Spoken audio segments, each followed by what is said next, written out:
I am here with a few other Boardman residents because we would like to see 2 regulations added to the current ones under Regulations Governing Dog Control, Section 2, Control and Restraint. The current ones that are written are to protect the public from the dog. We would like to see some that would protect the dogs. The first one, we would like to see some limits placed on the time a dog is tethered. Perhaps maybe not for 60 continuous minutes in a 5-hour period. We would like some guidelines for the length of the tether. Warren City has their states that the tether has to be at least 12 feet long and the movement of the dog has to be at least 12 feet long. The second one, we would like to see it mandatory for owners to bring in their pets in very cold and hot conditions. Warren again has an ordinance that states no person shall house, shelter, or tether an animal in any of the following circumstances. 1, if a heat or cold advisory has been issued by a local or state authority or the National Weather Service, and 2, if a severe weather warning has been issued by a local or state authority of the National Weather Service. This could protect the animal's safety, which we would like to see. In our neighborhood right now, we have a 7-month-old Rottie puppy who is tethered 24/7 in a dark garage. He's never permitted in the house, not even on those cold nights that were below freezing. His chain is 3 feet long. He does have food, occasionally has water. The mat that he has to sleep on is either damp or wet. We know this is not good for him. We know this can cause arthritis. If the garage door is open or the access door is open, he can get out, but his movement is limited because it's only a 3-foot chain. We know that this is not good for the dog as a puppy. We also know that tethering a dog extensive periods of time, research has shown that they can become aggressive, and this is not good for the neighborhood. But we're not here just for Charlie. We're here for any animal that has to live in some adverse conditions that could affect their proper growth and healthy development, whether it be physically, emotionally, mentally, or socially. We know these factors affect dogs just as they do humans. I talked to Diane Fry, a dog warden, about this, and she said because Boardman has no regulations limiting the time a dog can be tethered, there's nothing they can do. In Youngstown, they could seize the dog. So we would like Boardman to step up, do the right thing, and protect these dogs that don't have a voice. So what we're looking for is strong and compassionate leadership, and we're hoping that that's you today. There's 3 things that we need to know today. First of all, we need to know your thoughts and feelings. Are you willing to work to change this as our representatives? We need to know what the steps would be and how long it would take. What's the time frame here? And we also need to know what we have to do as citizens and voters of Boardman. So I talked with Jason about that, but I see he's not here today. He's on his way to the vet with his dog. Oh, okay. Out of town.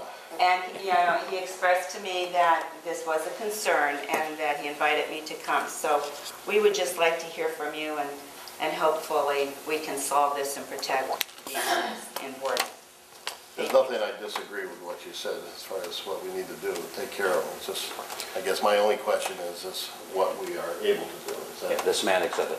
Is that something that comes fall into your... The dog home rule resolution is normally administered by the police department, but we would be willing to help with anything.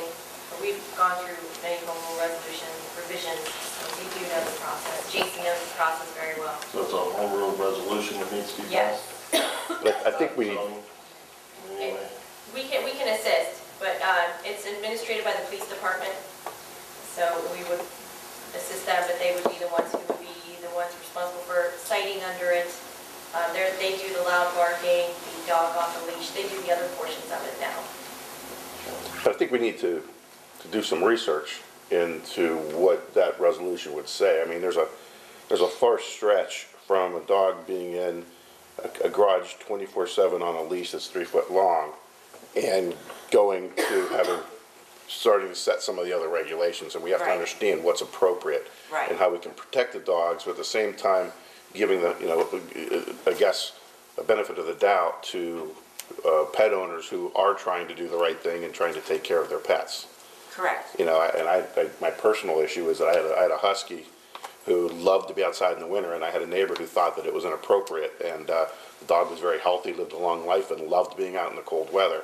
And I didn't want that neighbor should make the judgment about whether or not that pet should be outside, because there are a lot of people who have, who love their pets and take care of their pets.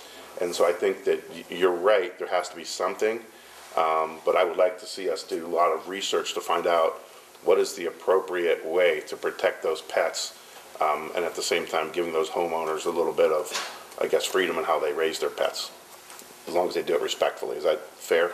That sounds fair, and the research would come from where? I don't know, and I think that's what we have to figure out. We can reach out to the Ohio Township Association and see what other townships in the state have done. We belong to CLOUT, the Coalition of Large Ohio Urban Townships. We can reach out to see what other larger townships have done in the state. We can see if there's any other home rule ordinances that address this issue so that we can look at it. We need to have our attorneys look at it. And first off, believe me, I'm a dog person. So, we never told our dog she was a dog. So, with that being said, I agree with you. We need to be careful because our last home rule resolution that we passed is still being challenged in court. So we want to be able to have something that is enforceable without us spending thousands of dollars of taxpayers' money being challenged in court. So I would look to the dog warden for information. I'd look to the Ohio Township Association for information. I'd look to the other CLOUT townships, large urban townships, how they have addressed this issue. And can we adopt that same language as a township that will hold up in court? Would you be willing to work with Jason? Yes. As an advisory, maybe a few people as an advisory group?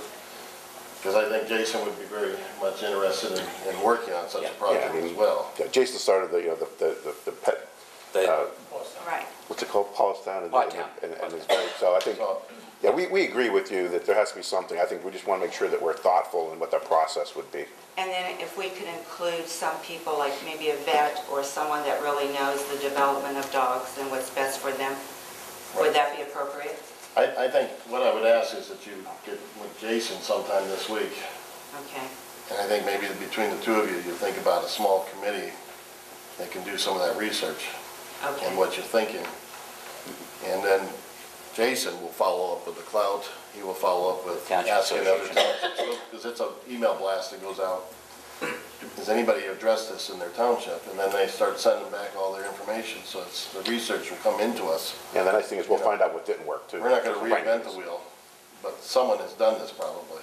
This is the first time it's ever been brought to this board's attention that there's a concern, and it certainly is a concern. We get requests from other communities in Ohio all the time. How do you handle this? And we send them our information. So we'll request of others, have you done anything, and what have you done? So it can come in and we can see what's been done. They may have written a rule that was challenged in court and already won. So we want to mirror that as much as possible. Okay. I think your question on the timetable, basically, that's going to come down to you and Jason talking, but when it gets in the hands of lawyers, then that's where it becomes not weeks, but months. But I would hope that with what you brought to us, I would hope that we could have something on the books sooner than later. Yeah, the other thing we want to make sure is that from the sounds of it too, we have to make sure that we don't allow people to raise dogs to be violent. Right. And I think that's what you see sometimes with some of those things. Right. And be predators. Right. And at this point, there's probably nothing we can do for the dog that's tethered 24/7. We might have, I Spoken to called Animal Animal Charities, I did, and they said they could come out and do a wellness check. Okay. They could try to educate the owners better, but they have no jurisdiction either. My problem here is that I walk Charlie. I've asked for permission to walk him, what the owners have given me, but I'm worried that if somebody comes out and they're going to say to me, okay, you can't walk him anymore because you've created this problem of... So I'm walking a fine line there. But Animal Charities did say they would come out anonymously. I guess I would just have to talk to them about... I had actually a similar situation in my neighborhood. I will tell you it took a good year and a half But I had animal charity, I called them regularly, they would go out regularly, and finally the owners actually surrendered the dog, Okay. which was a godsend. It happened like two months ago. You don't know how happy my heart is. Yes, Because yes. it does take some time. But work with them, I've had great success with them, and they're very caring and helpful. And I certainly know Diane Fry, I'm sure we could sit down. We actually met with Senator Schiavone and had a meeting about this a few months ago also.